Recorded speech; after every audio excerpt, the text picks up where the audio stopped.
नमस्कार। पिछली प्रेजेंटेशन में हमने उपसर्ग व प्रत्यय के बारे में पढ़ा। इस प्रेजेंटेशन में हम समास के बारे में पढ़ेंगे। अंग्रेजी में समास को कंपाउंड भी कहते हैं। आइए इसे उदाहरण के माध्यम से समझते हैं। तीन है रंग जिसके तिरंगा, महान है जो आत्मा महात्मा, रात और दिन रात दिन, विद्या के लिए आलय विद्यालय।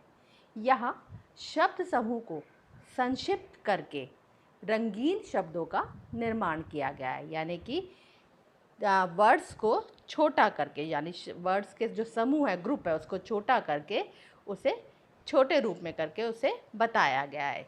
यानी संक्षिप्त करने की इस प्रक्रिया को हम समास कहते हैं। जैसे कि मैंने उदाहरण में बताया, तीन है रंग जिसके तिरंगा। तो जैसे मैं तिरंगा बोलूँगी वैसे ही आपको समझ में आएगा कि जिसके तीन रंग होते हैं उसे तिरंगा कहा जाता है। तो समास की यही परिभाषा है कि दो या दो से अधिक शब्दों को संक्षिप्त करके नए शब्द बनाने की प्रक्रिया समास कहलाती है। समझ में आया? यानी जब दो या दो से अधिक शब्दों को छोटा करें और छोटा करने से एक नया शब्द बने, उसको हम समास कहते हैं। समास से बने शब्दों को समस्त पद कहते हैं। यानी समास से जो नए शब्द बनते हैं उन्हें क्या कहा जाता है? समस्त पद कहा जाता है। जब इन नए शब्दों को पृथक करके यानी अलग अलग करके करते हैं तो वो कहलाता है समास विग्रह। चलिए इसके उदाहरण देखिए। नीलकमल। नीलकमल एक समस्त पद है, यानी कि समास से एक नया शब्द बना है, और अगर इसका समास विग्रह किया जाएगा तो वो होगा नीला है जो कमल। चंद्रशेखर, यानी चंद्र है शिखर पर जिसके। समस्त पद के अंदर दो पद होते हैं। पहले पद को पूर्व पद कहा जाता है तथा दूसरे पद को उत्तर पद कहते हैं। इसका उदाहरण देखिए। पाप पुण्य। पाप जो है वो पूर्व पद है क्योंकि वो पहले आया है, और उत्तर पद पुण्य है। गृह प्रवेश। गृह प्रवेश में गृह जो है वो पूर्व पद है और प्रवेश जो है वो उत्तर पद है। समास के भेद। समास के 6 भेद होते हैं। तत्पुरुष समास, अव्ययी भाव समास, कर्मधारय समास, द्विगु समास, द्वंद्व समास और बहुवीर्य समास। सबसे पहले हम पढ़ेंगे तत्पुरुष समास को। तत्पुरुष समास जो होता है इसके अंतर्गत क्या होता है? उत्तर पद यानी दूसरा पद जो होता है वो प्रधान होता है। इसमें कारक चिन्हों का लोप हो जाता है। कारक चिन्ह आपको पता है, जैसे कर्ता ने कर्म को करण से, तो उनका जो है वो लोप हो जाता है। इसके अंतर्गत कर्ता तथा संबोधन, इन दो कारकों के अतिरिक्त अन्य सभी 6 कारकों के आधार पर तत्पुरुष समास के भी 6 भेद होते हैं या 6 भेद किए गए हैं। सबसे पहले लेंगे हम कर्म तत्पुरुष समास को, जिसका चिन्ह जो होता है को। इसमें को चिन्ह का जो है लोप हो जाता है। जैसे देखिए समस्त पद। समस्त पद आपको पता है, समास से जो नया शब्द बनता है वो समस्त पद कहलाता है। ठीक है, इसका विग्रह करेंगे यानी कि इसको अलग अलग करेंगे तो वो समास विग्रह होगा। तो इसका एक उदाहरण है सर्वप्रिय, यानी सर्व को प्रिय। गगनचुंबी, यानी गगन को चूमने वाला। करण तत्पुरुष समास, इसके अंतर्गत से या द्वारा चिन्ह का लोप हो जाता है। इसका उदाहरण देखिए। तुलसीकृत, यानी तुलसी द्वारा कृत, यानी तुलसी द्वारा लिखा गया या बनाया गया।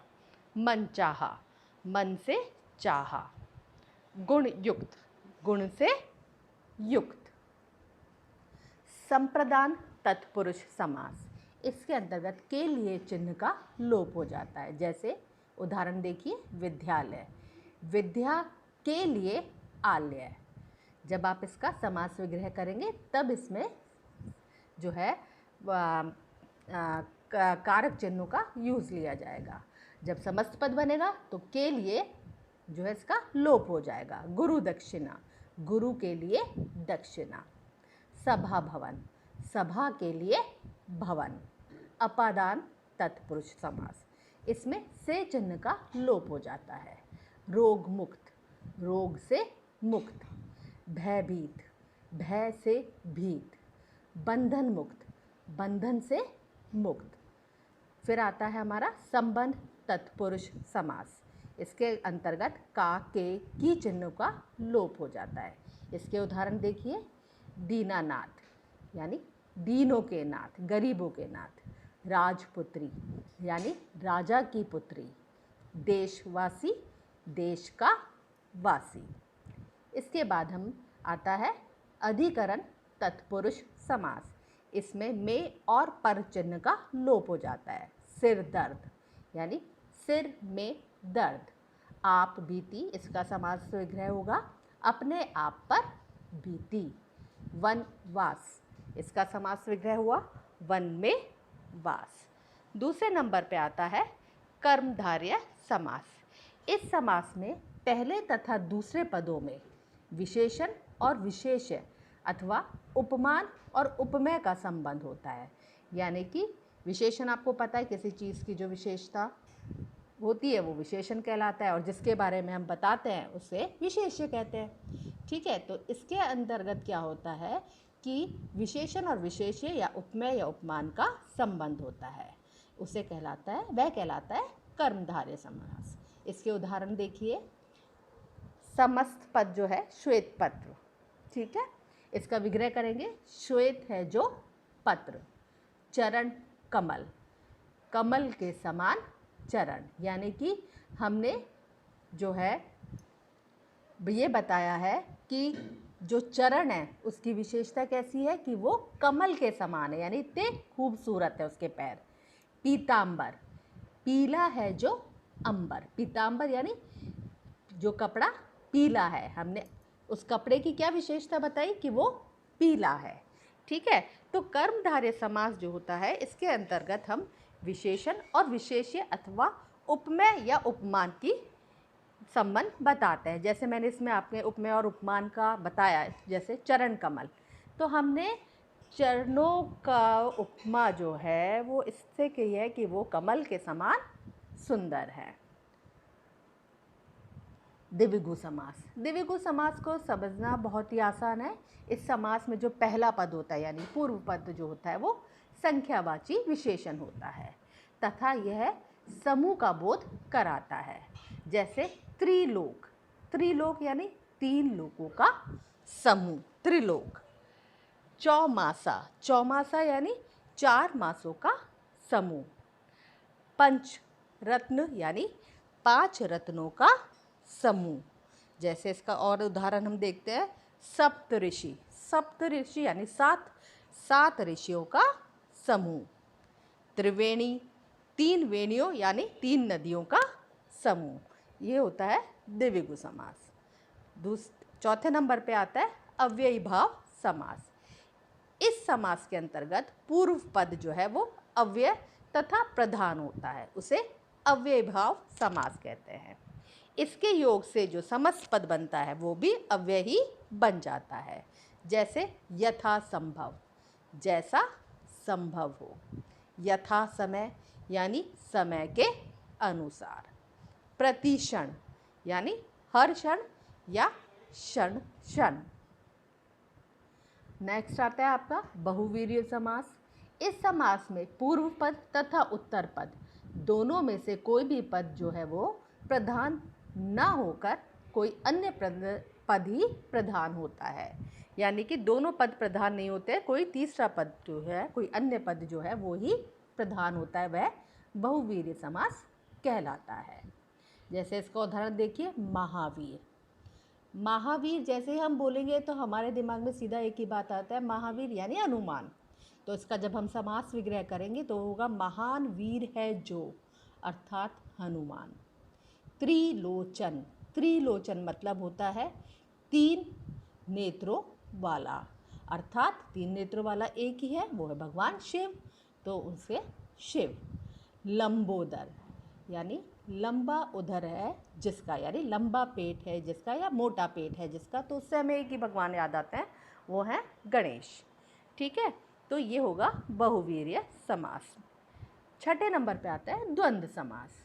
इस समास में दोनों पद जो होते हैं वो प्रधान होते हैं और इसके दोनों पद योजक चिन्ह के द्वारा जुड़े होते हैं। योजक चिन्ह आपको पता है ना, बीच में जो ब्लैंक होता है योजक चिन्ह के द्वारा जुड़े होते हैं। तथा समास का विग्रह करने पर जब इसका विग्रह किया जाएगा तो क्या लग जाएगा बीच में, और लग जाएगा, या लग जाएगा, अथवा लग जाएगा, एवं लग जाएगा, ये सब कुछ लग सकता है।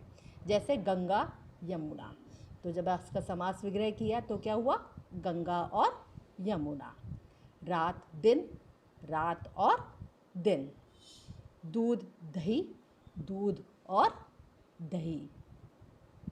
अब हम देखेंगे कर्मधारय और बहुवीर्य समास में अंतर। देखिए मैंने आपको बताया था कर्मधारय समास के अंतर्गत क्या होता है, उपमेय, उपमान, विशेषण और विशेष्य का संबंध होता है। वहीं बहुवीर्य समास में क्या होता है कि पूर्व पद और उत्तर पद दोनों में से कोई भी पद प्रधान न होकर तीसरे पद की विशेषता प्रकट की जाती है। जैसे इसका एक उदाहरण देखिए, नीलकंठ। नीलकंठ का जब हम समास विग्रह करेंगे तो हम बोलेंगे नीला है जो कंठ, ठीक है, नीलकंठ। तो ये हो जाएगा कर्मधारय समास।